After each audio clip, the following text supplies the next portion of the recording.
Because he didn't tell us this morning he brought us tickets. They are chocolatey. Whoa.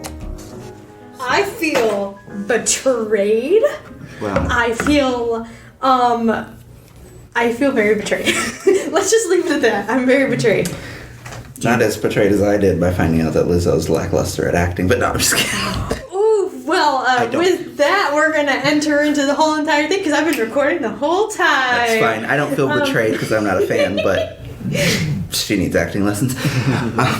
What did you see her act in? The Mandalorian. She's in The Mandalorian? Yeah, and I think the role was good for her. Mm-hmm. She just was not good for the role. Oof. And she was next to Jack Black. Jack Black's in the... Who was perfect for the role they put him in. Apparently I need to see The Mandalorian. That particular episode was actually really fun. Okay. Are you a Back to the Future person? Yeah. Well, they gave us Doc Brown as well. Okay. Oh, the actor? Yeah. Wow. Oh, yeah, no, he was... That's great, but I'm gonna... Yeah, it was just great to see him. I'm just gonna interject here and go, hi, welcome to the podcast, everyone. Oh, yeah, sorry. We're recording. Spoilers for season 3 of The Mandalorian. Wait, there's a podcast?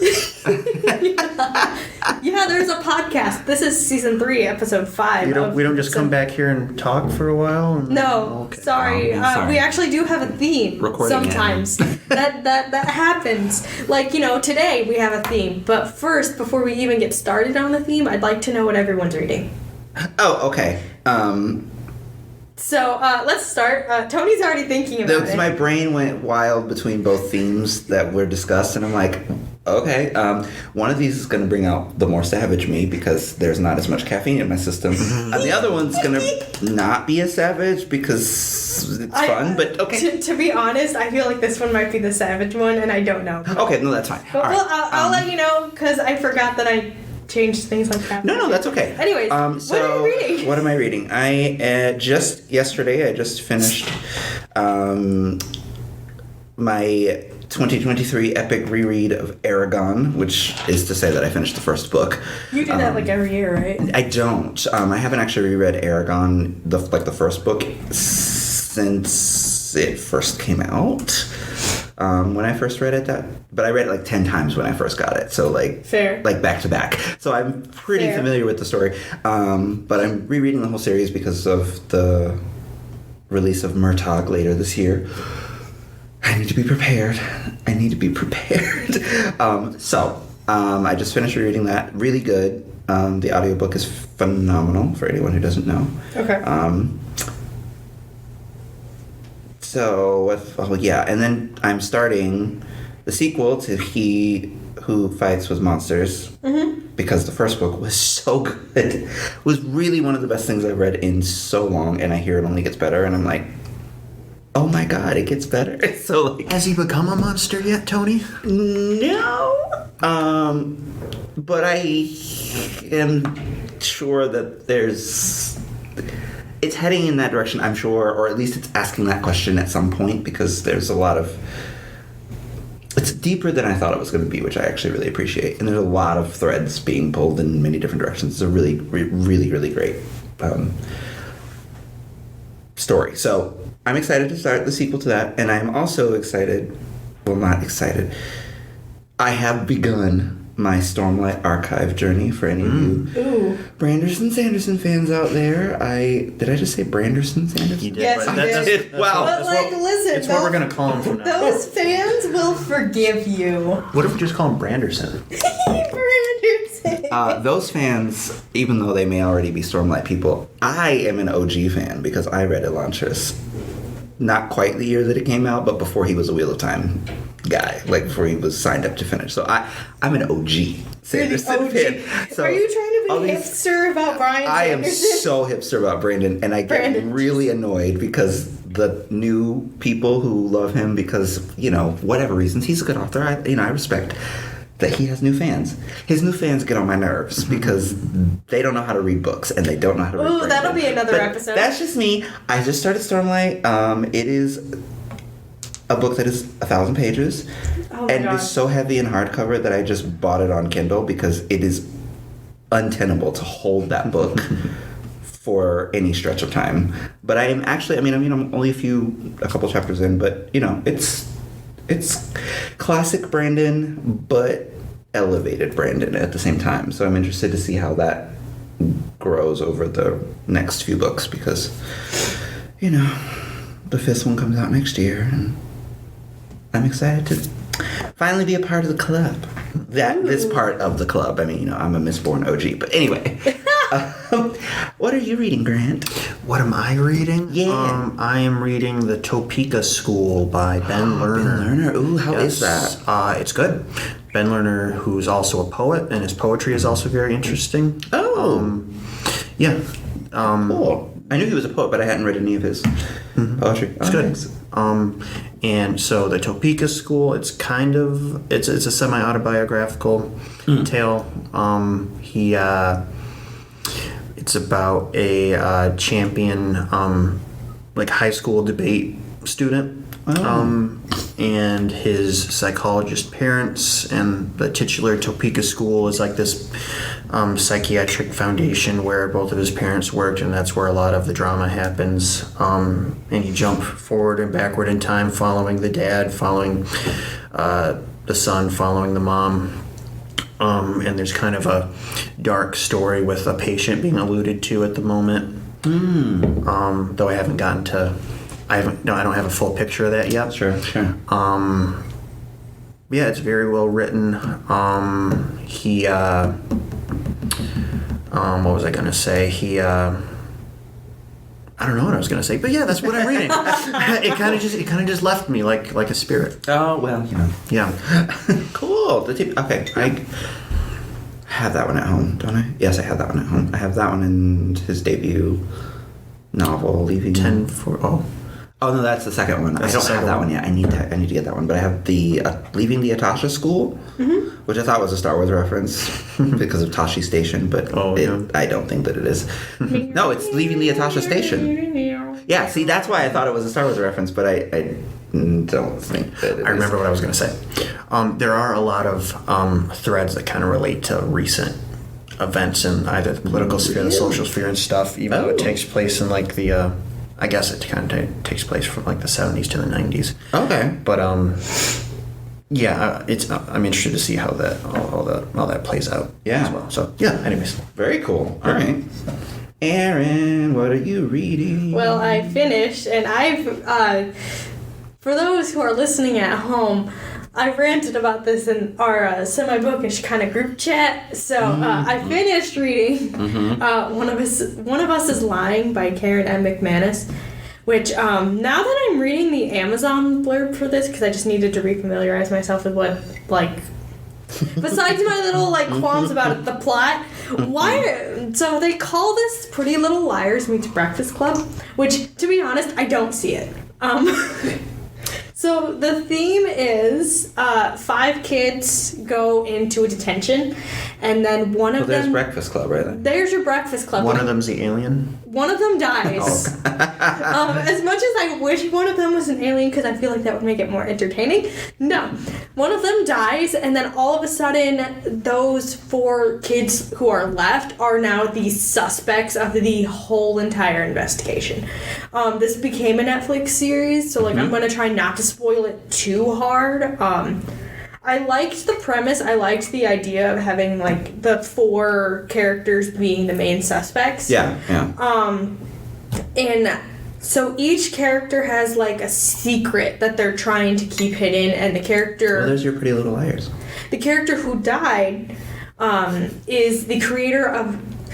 This is where it gets really entertaining. He's the creator of a gossip app. So he does the XOXO Gossip Girl kind of thing, where he's Yeah. So he puts out the deets, and it's basically like a Tumblr blog kind of app thing, where he puts out all these different scathing secrets that characters have throughout the whole entire thing. For example, if you're this character, slight spoiler alert, but not really because it's so far and you'll forget about it once I tell it to you. But this character's really sick, and then they went to a party, tried to hit on one of the football players, and danced on a table because she got drunk. And they completely expose the whole entire thing, and they, instead of like just saying outright who each person is, they'll leave like the initials of the person. Mm-hmm. And does it keep going after they're dead? Kind of, but not really. Oh, okay. So as the kids are the main suspects, they keep getting, and this is like me just being really just mad at the system that's perpetuated in this, and I'm wondering how close this is to the actual justice system, but whatever. Like, they are just like constantly interrogated, and I'm just kind of upset the whole entire time nobody talks to the teacher who's also in the room at the time, and like he's not a suspect. Even though he was also in the room at the same time as the 4 kids, he's not a suspect at all. He's just labeled as a witness.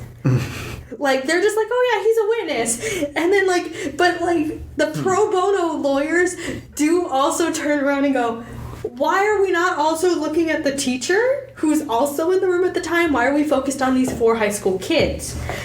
Like, yes, all the 4 high school kids have a motive because they technically have a post that's made about them. Yeah. However, that post is not live yet, and nobody discovers that post till like long after this kid dies. Okay. So, and even then there's like a whole bunch of like nitty gritty, like, is this post real? Is this post fake? Oh, here's another post that also might be related to this character. But each character has something to hide, like intensely like needing to hide, except for like one character who's like just kind of a criminal. And your little what's his name, Bender from Breakfast Club character, he's kind of he's like your criminal character. Like, he doesn't really have anything to hide at this point, but the other 3 do. Okay.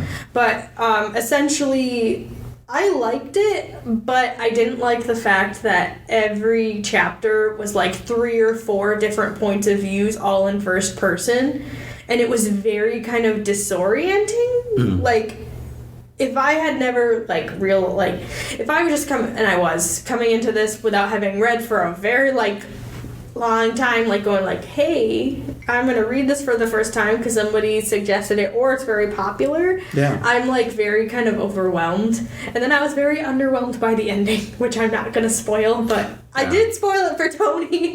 Which is fine. I don't. But for the listeners at home, I'm not gonna spoil it. But I was very underwhelmed. Okay. So now I'm switching gears and I'm gonna undertake Babel by R.F. Kuang. Yeah. Because I bought it. You should tell me how that is, because that is... I bought the Kindle edition because it's 560 pages and there's no way that I'm going to lug around that heavy a book around for like 4 weeks while I try to mentally do that. But I'm waiting for my new Kindle to get here, so until then I'm...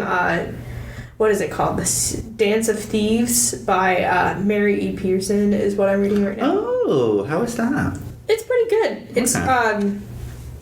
I believe it's like a duology, so I might have to see how well I like this one because I'm only like a page in right now. Oh, okay. But I'll see how I like it, and then if I like it, I'll just get the second one on my Kindle because I have the first one physically in my hand at home. So. Oh, cool. So that's what I'm reading, and we'll see if I can connect it to the topic today. See if you'll...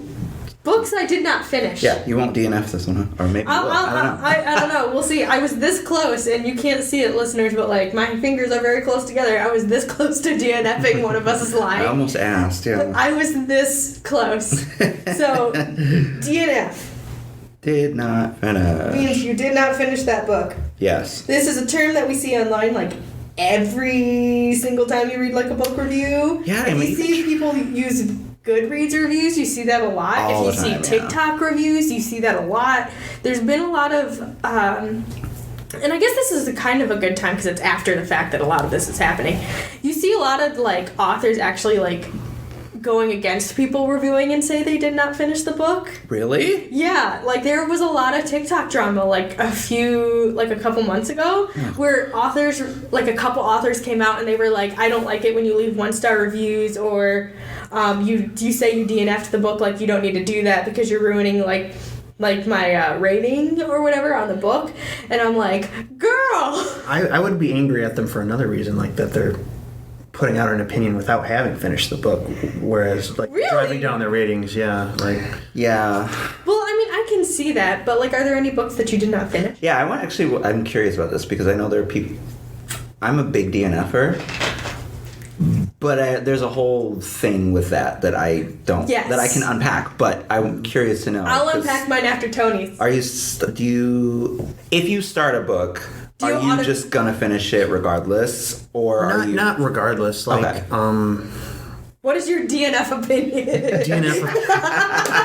Let's get into it. You can't say, but I'm going to rub my hands together for this one. Oprah leaning forward. So, Grant, what is the truth? Well, first we have to, decide what means. Oh, God. Yeah, so sure. Let's start with it. Well, let's start with, are you an automatic finisher? Like, you have to read it all the way through? Do you not? I do research typically before I commit to something. So most of the time I know that I'll probably either be interested by the subject matter or the, author's writing style or something, and then typically I'll finish it. But occasionally I'll just experiment with stuff, and then early on, if I'm really not feeling it, I won't finish it. But I won't act like I have a fully formed opinion on it either. We'll come back around to that, because that is a whole other discussion for later. Yeah. All right. Tony. I think that's fair. I think because I want to hear you unpack whatever you were just about to say. Well, okay. So the reason I'm a big DNFer is because I frequently dabble just to see if I connect with the piece, because sometimes, because I love doing research on a book before I read it too, just because I like to know how authors think about their own work, and then compare that with.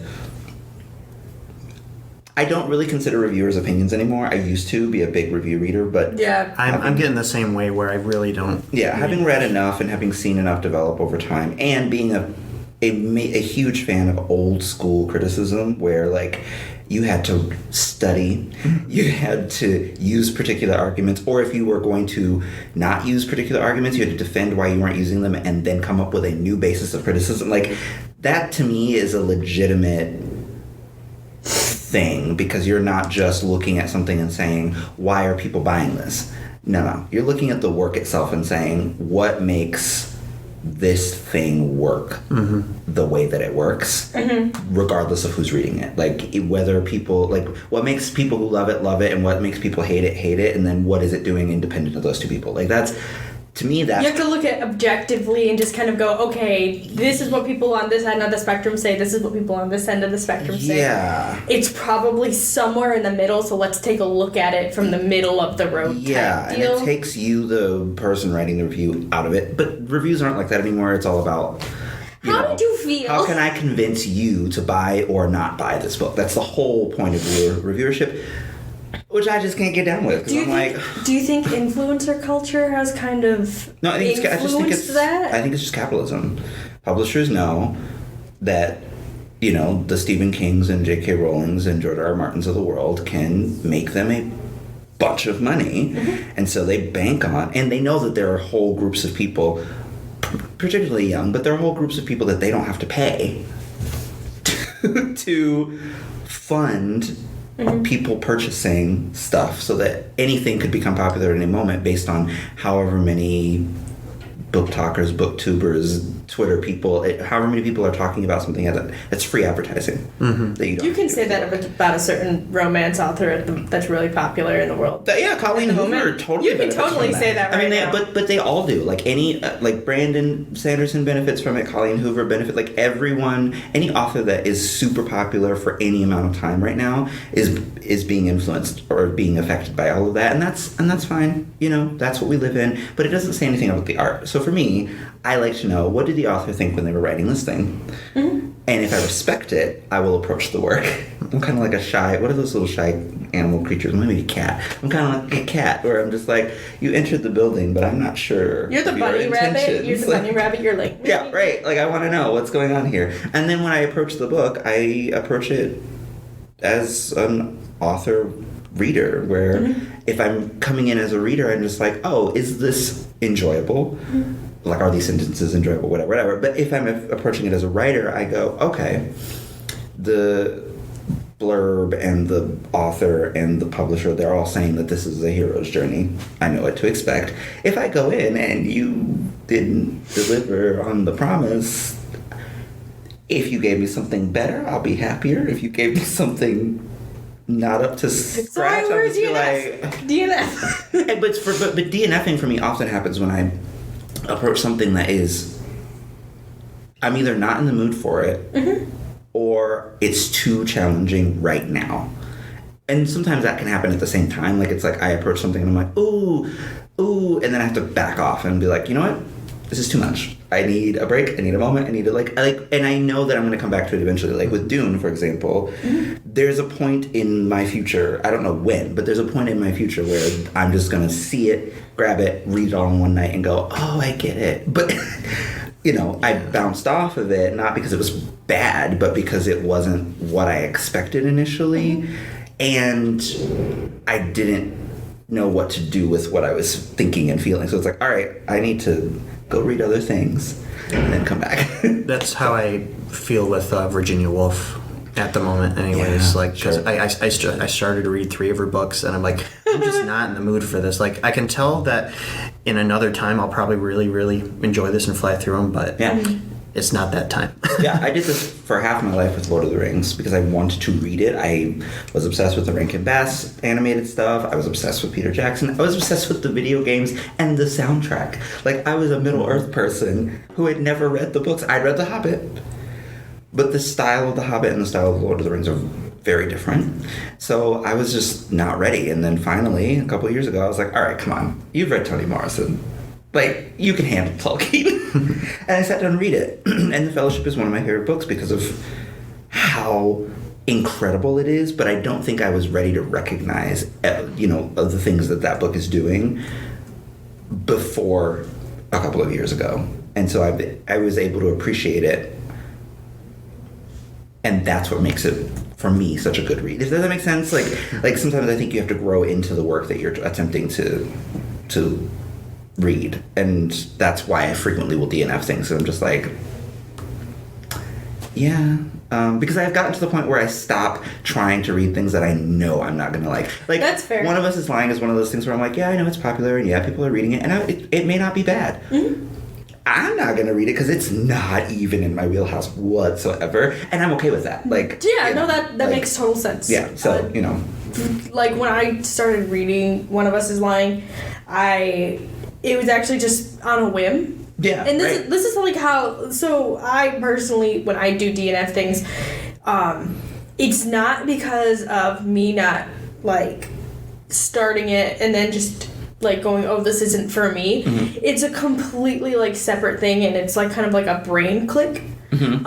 And so with One of Us is Lying, it was quite literally just on Libby, and it was available at the moment. Like, that's just how I was sorting. It was available at the moment, and I just went, oh yeah, this is supposed to be kind of popular, and this is on my Kindle wish list.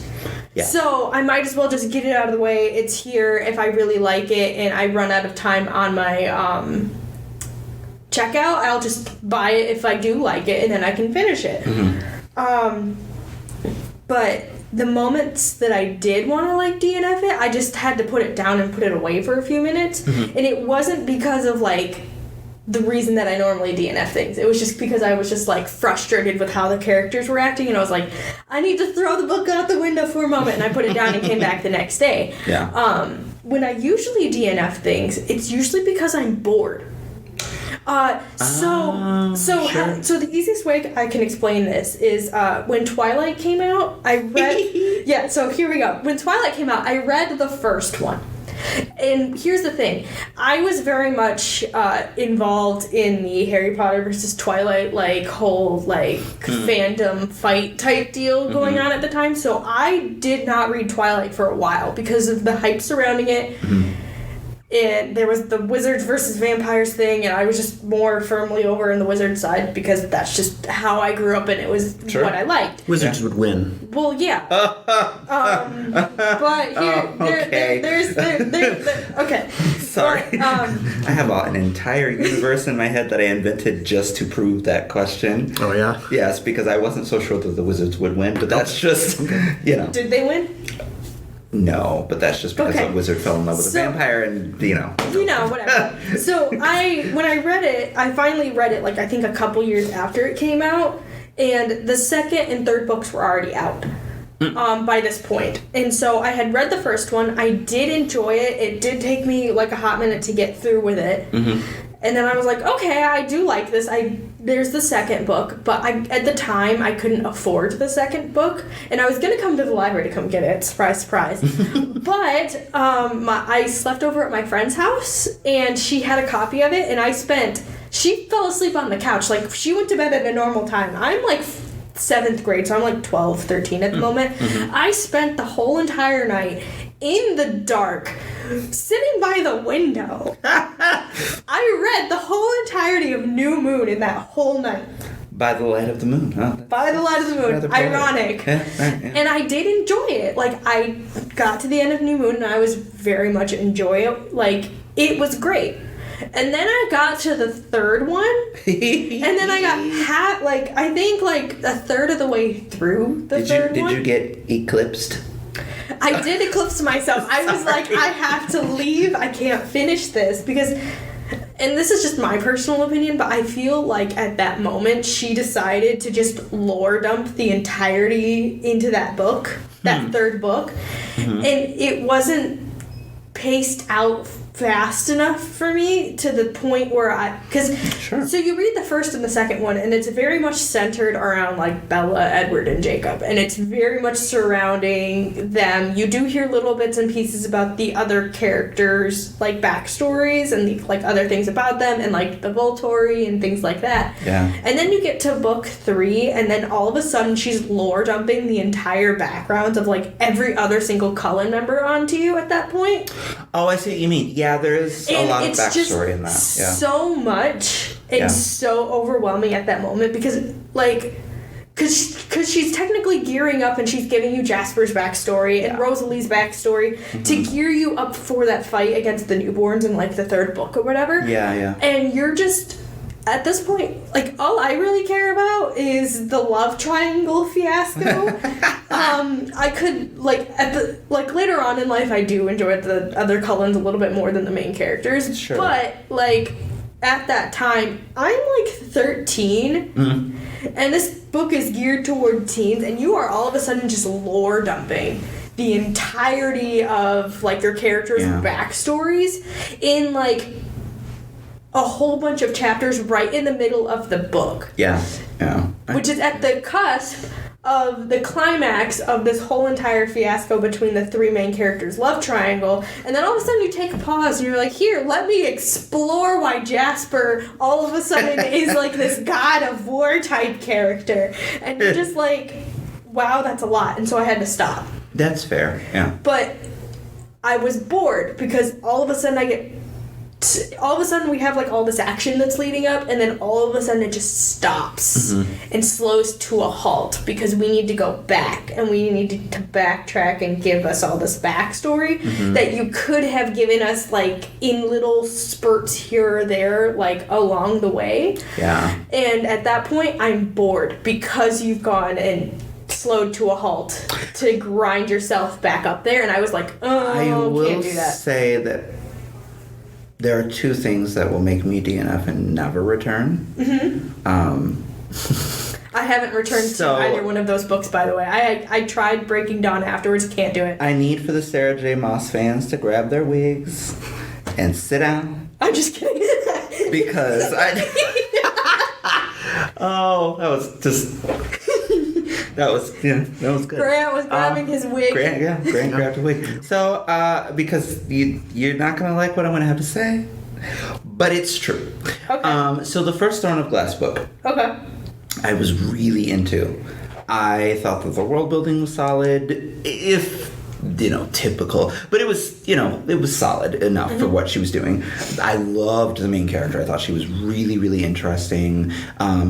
She avoided the trap somehow, which I like to refer to as the Katniss trap, because there was a Katniss trap that held a vice grip over YA for a solid decade. I would like to know what the Katniss trap is, but please explain afterwards when I explain. The Katniss trap is basically... strong female character insert. So that they're always wearing, you can picture plot them. armor? Yeah, they're always wearing armor of a certain kind, but it's not really armor. It's more Is like this why leather. I DNF'd the second Hunger Games book? They're always wearing like some uniform that's specific to their quest. They're in a game of some sort. And they can never really fully be like injured or something they like can that never really, because of that armor. Well, they always have, their hair is always braided back in a fierce, and they're almost always invariably some kind of archer or something rangy or, they're always training to defeat the enemy. And there's all of that is a part of this character. Mm-hmm. So it should have been a Katniss trap in a fantasy landscape. She even had the whole like team thing, like Gale and Peeta, but not she had Gale the love and Peeta. triangle. She had the going whole on. thing. She had the whole formula right there in the book, and yet I was obsessed with this character.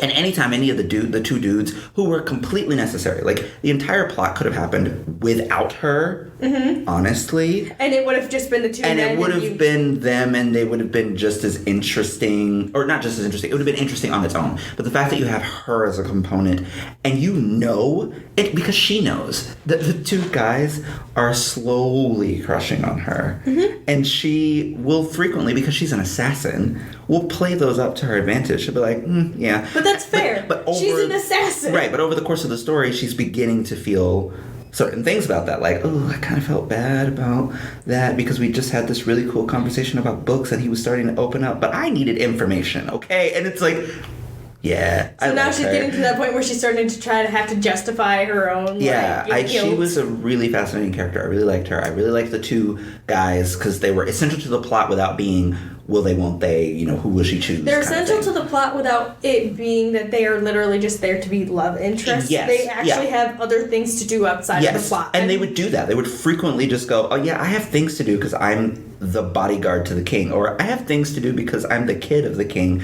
and I'm kind of expected to not be cavorting with an assassin, that kind of thing. And then 2/3 of the way through the first book, the pacing just goes really wonky, and I stopped. I couldn't. I was like, no, I can't do it, because that's one of the things that really drives me nuts. And if you are so good at so many other things and you mess up the pacing. Oh, you stopped yourself so hardcore. Yes, I did. Tony is really, really passionate about this, by the way. I really hate, I don't know, maybe that's a petty thing. I really hate bad pacing. I think it's also part of the DNF cycle is the pacing. Yeah, despite knowing how challenging solid pacing can be. Mm-hmm.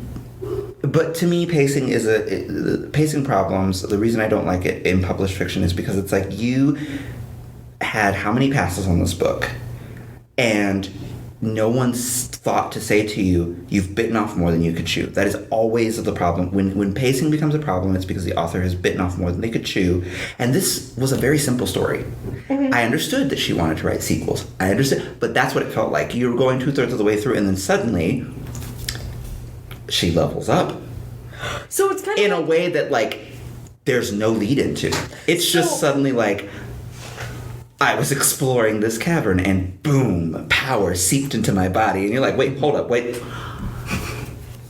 But where did the power come from? What are we doing? Yeah, where does it come from? What is happening? There's a dream sequence. Why is there power? Why do you have this? Yeah, there's a dream sequence that isn't a dream sequence, but you don't really know that for a few nights until you do know it, and then it's just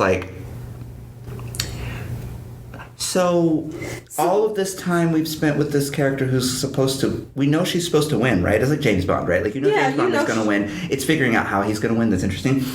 You give them all the tools to do it, and they're piecing it together, and they're putting it together, very doing all slowly, the training. and you're really invested, and then all of a sudden she just gets suddenly they're like, oh, and by the way, James Bond got stabbed by a German scientist who had a liquid, and he turned into Captain Germany, and you're just like, Captain Britannia, I don't know, where's James Bond from? But suddenly he gets a superpower 2/3 of the way through, and that's how he's going to defeat the villain, and you're like, wait, what? That's literally what Throne of Glass feels like 2/3 of the way through, and I just have never forgiven her for British. that.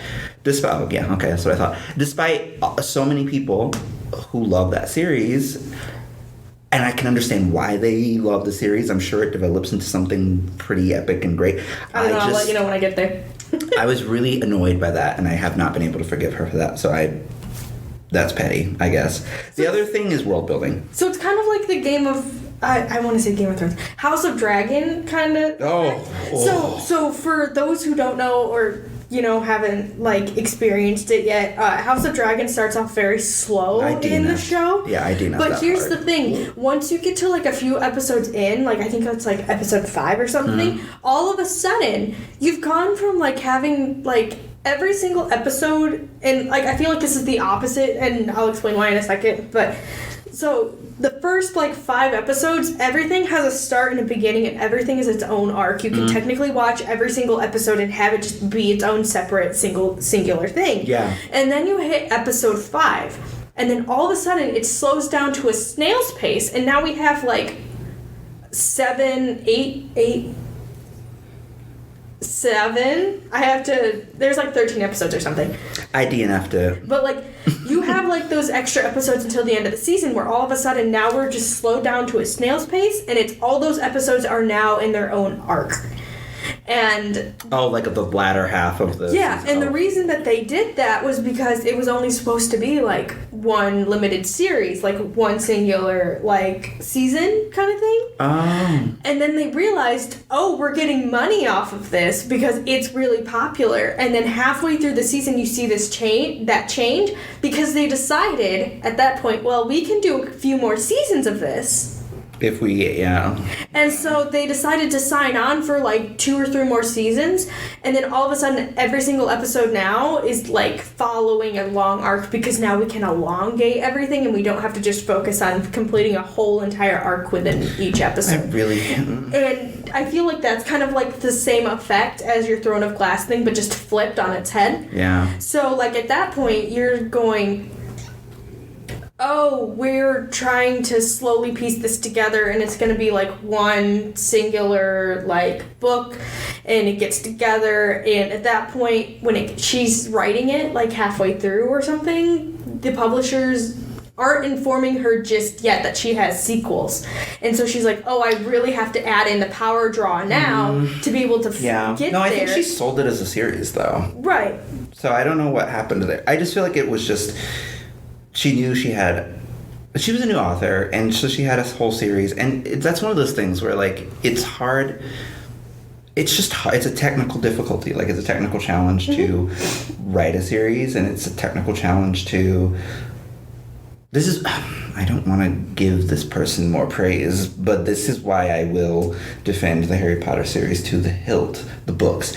The movies do what they do, but the books, the reason that those are so, in my mind, we can defend the books without defending the author. True. They're so well orchestrated because they avoid that problem. Yes. She knew she was going to do 7 books and was sticking to that. Because she wrote the ending of the 7th book first. Like she knew where she was headed. She still could have messed it up because it's a master level thing to be able to just Because she wrote that 7th one first, and then all of a sudden she now has to connect everything over. Yeah, so there's so many ways along the way that you can mess up and like fail, but especially as a brand new author, like you're brand new, you don't know what you don't not necessarily know what you're doing, but you're not as schooled as someone who's been doing this, like George R. R. Martin. By the time George R. R. Martin got to Game of Thrones book 1, like he was a master. And when you read Game of Thrones, you're like, it's too good. And you're like, well, no, of course, because he wasn't brand new. He'd been writing professionally for 2 decades at this point. So it's like, that's one of the reasons that like the Harry Potter series feels a bit strange, because it's like this is a person who clearly had not been publishing ever, but had enough wherewithal to put an entire 7-book thing together. Yeah. Masterfully. Like the pacing is really good in that series, and the connecting pieces are really good, and that's hard to do. And that's why I feel like I come back to that one after I get bored with another one where like that pacing just all of a sudden either just slows to a stop, like it gets too fast. I'm like, I'm bored now, and then I go back to that because it's paced so well that I'm not bored. There is always something happening. Even if it's boring or not, there's always just something going on. And I can go, okay, I understand the pacing that's happening. And I kind of want to switch gears because we were talking about reviews for books at one point. Ooh, when you review things and you say you DNF'd it or you're giving it 1 star. Yes, Grant. And Grant mentioned that he doesn't think that, you should do that. I want to hear Grant's opinion. Oh yeah, I'm actually curious about that. Like, I mean, it's not much of an opinion. I mean, I didn't finish the book, so I'm joking. Yeah, so you don't feel that there's anything that can be said. I feel like you should give it like read most of it. Sure. Yeah. Like, Right. I don't know. I just if you're gonna put an opinion out there, I feel like you should have an educated opinion. Yeah. I don't know. Or at least, I think maybe like at least an educated opinion on why you DNF'd it. Like just besides like, hey, I just stopped because I didn't like what character A was doing, but maybe you could just be like, I felt like the pacing wasn't right for me. Like you could say personally, I DNF'd this because of X, Y, Z. Yeah, I mean, if you actually genuinely have like a well thought out reason why you didn't finish it and you think it's worth reading, then go ahead. There's some like out there. I don't know, but like I didn't finish Ancient Evenings by Norman Mailer, and I didn't. But I also didn't have many like deep thoughts about it, and I didn't. Yeah, so it wasn't like worth. It's not like you. So like you didn't finish it because it was just not it was boring. It was boring. Okay, well there you go. Yeah, and see that's one of those things like, yeah, I don't know. That's fair. If you didn't finish it, can you really? I don't know. It's the same principle as like challenging a book. Like we ask in our forums, did you read the book? Like to get the full context and everything. Yeah, that's true. That's true. I don't know. I mean, and I'm just speaking for me personally. Like I wouldn't write a review for something I didn't finish. Yeah, like I never. It's not like I think it's some great evil or something. Right. I never. That's one of the reasons I never actually. When people start talking about To Kill a Mockingbird, I just sit there quietly because I started it. I got 3 chapters in. I hated it. Not for any. There was no pernicious reason. I just, as I was reading it, I was like, this is really boring. Why do people like this? And so I stopped. And there was nothing particularly interesting about the craftsmanship of the book. It wasn't one of those things where it's like, okay, this is boring, but I could see why the author, like, no, I could not justify any reason to keep going. So I stopped. I don't then think that it's okay for me to wade into when people start discussing To Kill a Mockingbird, its merits or not. I don't feel like I have a dog in the fight because I literally stopped. I was like, This kind of ties into a topic I want to do someday. Do you think mostly about like debut novels versus later novels in an author's career? Do you feel like Harper Lee was she wasn't ripe? Because like that was her debut novel. Yeah, and like that's an interesting topic that we could probably come across. We do have an extra episode that we have to come up with a topic for. Also, my birthday one. You haven't picked that yet either. No. So, ooh. Make your choice. I don't care what you do, but I think that's a great one because I think I typically prefer later career works myself. But anyways, that's off. No, that's actually very interesting because it's hard to. It's hard to pick which one you like more, really. There's a charm to debut novels. There's a charm. Yes. I feel like right now people are obsessed with debut stuff. Yeah, and young creators. I do try to get especially when I am collection development styles. I do try to get like a big mix of that, and I do try to pay attention to authors that I have gotten debut novels from to see like if they do come up with anything else. Because maybe like if it searched well on our end, like that debut novel does go well, I can get the next one and see how well that they've gone. But even personally, like if I read it in like library journal or something that this author's coming out with a second one after they've written their debut, I try to at least add it to my Kindle wish list for later, just so I can experience their growth with them, because sometimes they might get better at pacing, and maybe might not DNF the book that No, you're right. There's an obsession with not just debut novels, but also young creativity. I would agree.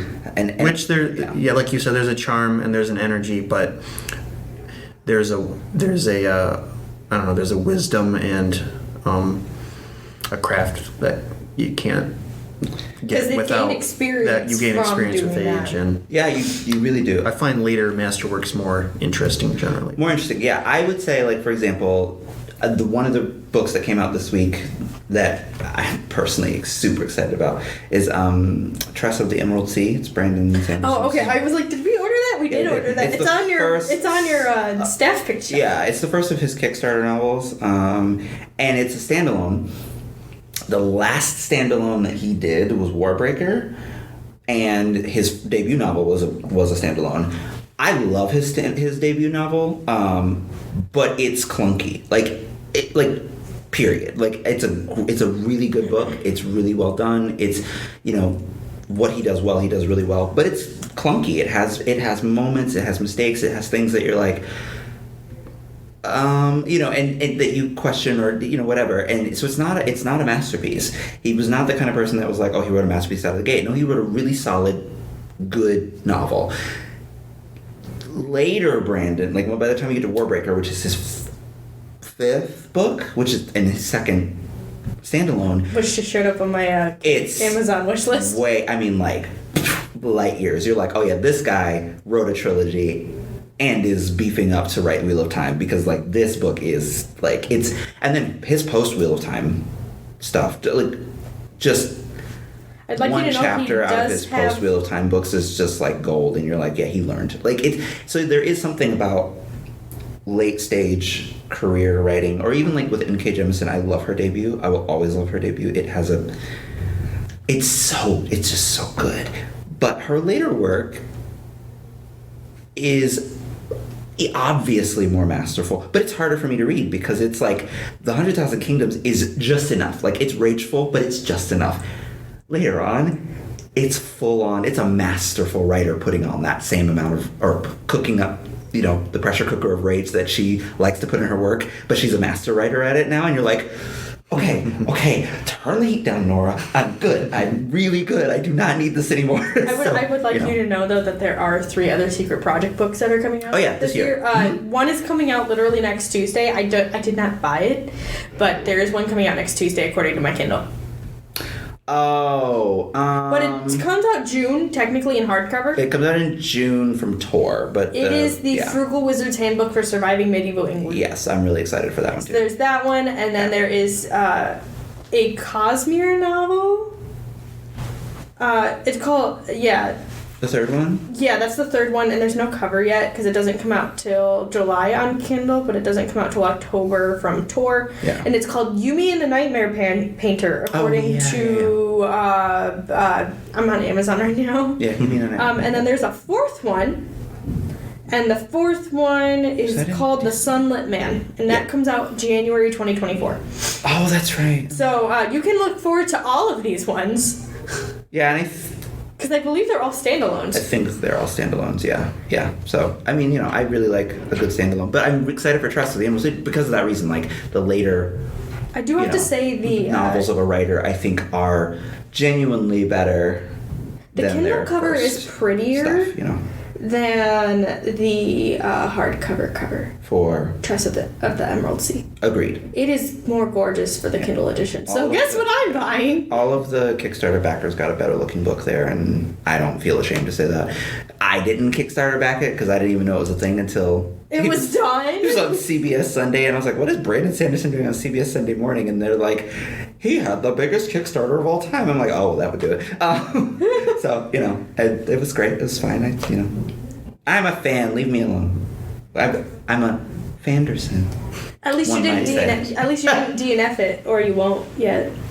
If anyone DNFs Stormlight, it's because it's in 1,000 pages. The first book is 1,000 pages. Is that his standalone?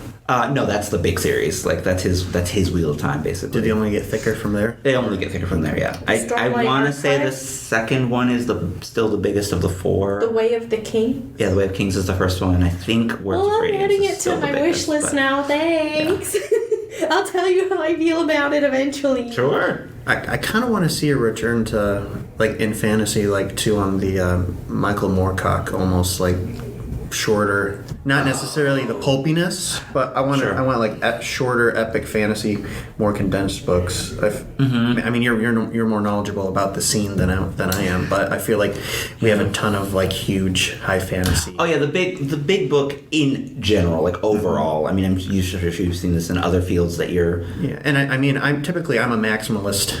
I enjoy maximalist things, but yeah. I think with fantasy sometimes it can just get very samey and very bogged down. It can get very bogged down. It can also get very overwhelming sometimes, depending on how maximalist the author gets. Well, and one of the challenges right now is that a fantasy novel, an epic one in particular, is expected to do so much more than they were in Michael Moorcock's day. Like in Michael Moorcock's day, him and Ursula and a whole bunch of them were sort of like trying to address the elephant in the room, which was Lord of the Rings. They were just like, we don't want to write Lord of the Rings. Like, he did that already. We love it. What else can be done? They were kind of the punk rock of the... Yeah, and they were masterful writers, like sentence writers, and so they were able to boil all of those concepts, those huge concepts, down into more distilled territory. But these days, an epic fantasy is expected to be... I mean, it's expected to carry so much weight that it's like, how do you distill all of that expectation down into a singular character, let alone, a one book, 300 page, short and skinny kind of art, but I mean, I think that's just...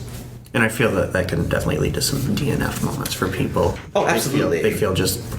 They're and it's scary for them. Yeah, anyone who, and I know those people, anyone who picks up the new Stormlight and is done with it in the next 3 days, I just want to clock them with a copy of the Stormlight. Like, I'm like, are you serious? Did you read? Yeah. Like, or did you just? Yeah. Like, what did you do? So do you want me to download Way of the Kings and then finish it in 2 days and tell you how I think? I'll do it. I will do it. You can. I will still be reading it very slowly. It's 1,000 pages. There's a quote from like Woody Allen, I think, which I don't necessarily want to bring up Woody Allen, but well, we brought up the turf. You underestimate. We brought up by the way. Yeah. But like he went to a I don't know the exact quote, but he went to like a speed reading class or something, and they read they used War and Peace as an example, so that, they read it in a few hours. And then, like, when they asked everybody what it was about, they all just said it was about Russia. So, granted, I'm that person, but I do remember more than just it's about Russia. After I finished speed reading One of Us is Lying, I at least remember the plot. Oh. I'm terrified. All right, so what is it? Okay. What did Tony pull out of our secret tub of... The secret tub of fun little things that we can end our podcast with. Okay, this is actually kind of fitting with what we're discussing. Sort of. Would you rather only read your favorite genre for the rest of your life, or every genre but your favorite? Oh, God. Here's the thing. What if you don't have one favorite genre? Okay, I'm going to challenge you. How does that work? I'm going to challenge you on that a bit. I'm going to say... Would you rather only read manga for the rest of your life, or every genre but manga? Oh, Jesus. Can I still watch anime? You can watch anime, yeah, because you're not reading it. You're watching it. So yeah, that's fair. But you won't be able to read it. I hate this question. Yeah, I thought you might. Yeah. To be honest... I think Grant would be fine. He reads all the genres. So. To be quite honest, with the way that manga is evolving right now, I would rather read manga. Which might be a hot take. I don't know. But hear me out. I'm interested to see Hear me out. With the way that it's been going, and I've been reading a lot of different mangas that I can find in Comixology / the Kindle store and things like that, and stuff that I can get. There has been a lot of involvement, and right now, currently, the main thing is isekai stories, which is, for those who don't know, isekai stories are basically, this person is a mundane person, normal human, and they get transported into a completely separate world. It's big in, self-published however, there's right now, too. And I'm gonna call upon the Jennifer Noble thing here where she was ranting about fluffy books and how sometimes fluffy books have really like hardcore things that they need to address. Yeah. Manga does that as well. Yeah. As much as we always want to kind of pin manga in graphic novels in as like a younger genre and is like for teens or younger, a lot of manga actually addresses a lot of adult themes that you might not really come across all that often. And so you see this a lot in like My Hero Academia. You see this and a lot of certain novels might actually become manga graphic novel adaptations. So you see like Animal Farm and Great Gatsby and Lord of the Flies and all of these different classics have all become graphic novel editions because they can visually communicate all of that with somebody. Yeah. There's romance mangas, there's like mangas that are very like hardcore, like your Berserks, your Vinland Sagas that are just like insane. You have your JoJo's Bizarre Adventures, which are very much like So I guess insane in their own way. insane in their own way. So they do like all of the genres that you might be reading about. Yeah, like so you in get, that like, I have to full- pick. I get all of them, even if I'm just reading manga, Just because reading manga, yeah. because if I just read manga, it just means that I have the pictures to go along with it. And to be quite honest, I read a lot faster if I have the pictures along with it, and Sure. I retain more Yeah. if I have the pictures to go along with it, because I'm not only getting like what the author is trying to convey or what's being told, but I'm also getting like the facial expressions of the characters. So I'm kind of so like for example, like in a book they'll be like, this character said this like really haughtily or whatever. You see that facial expression and you don't need to tell me that the character is annoyed. I see the You see annoyance it. on their face, Yeah. and I don't need that extra context Yeah. in writing. So there's less writing in there for me to just kind of go in. And I feel like this comes with being a person who watched a lot of plays when they were younger, because I didn't Yeah.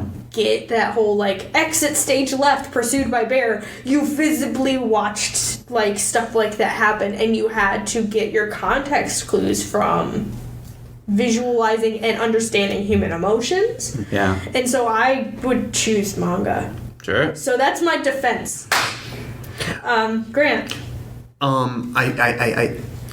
So I feel like it is a tough question, but I guess if I had to choose a favorite, like literary fiction in general, Sure. but is that too vague of a? I don't think- no. Okay, but I feel like it's vague enough where I could still, because if I had to say goodbye to like fantasy or sci-fi, there's enough of those elements like in magical realism and stuff that could theoretically be be like, That's fair. you know. That it would drift in. Yeah. No, that's fair. What would you- But then I'd have to say goodbye to Dune.